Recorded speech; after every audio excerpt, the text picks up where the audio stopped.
अस्सलामुअलैकुम दोस्तों, कैसे हैं आप। आज मैं उन दोस्तों के लिए एक बेहतरीन नुस्खा लेकर आया हूं जिन्हें हमेशा शिकायत रहती है कि हमारे जोड़ों में दर्द, पट्ठों में दर्द और कमर में दर्द है। उसके लिए ये बहुत ही मुफीद और कारआमद नुस्खा है। नुस्खा नोट फरमा लें, बहुत ही कारआमद होने वाला है।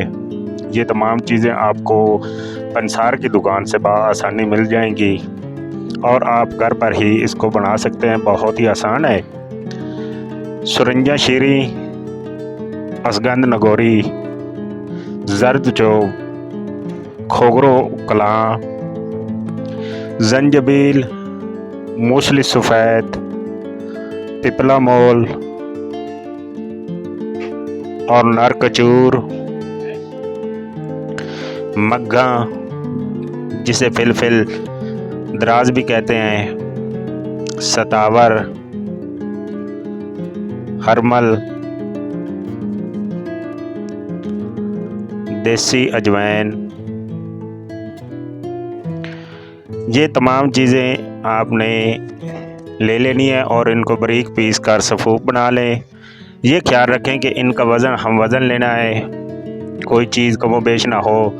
तमाम एक वज़न की लें, यानी कि एक चीज़ एक तोला की ले रहे हैं तो बाकी तमाम चीज़ें भी एक तोला की लें। इनको सफ़ूफ बनाकर तैयार कर लें। दवाई आपकी तैयार है।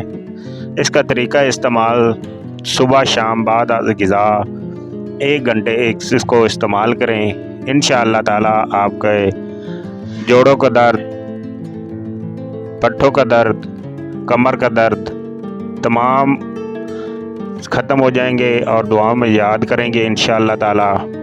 अगर आपको ये वीडियो पसंद आए तो चैनल को लाइक और सब्सक्राइब कीजिए और दोस्तों के साथ शेयर कीजिए ताकि वो भी इससे फ़ायदेमंद हो सकें और फ़ायदा उठाएं। वस्सलाम। मेरी इस वीडियो का बनाने का मकसद आप तक आगाही देना है ताकि जो मेरे भाई बहनें डॉक्टर और हकीम के पास नहीं जा सकती, वो घर पर ही अपना इलाज कर सकते हैं। बहुत ही आसान नुस्खे होते हैं।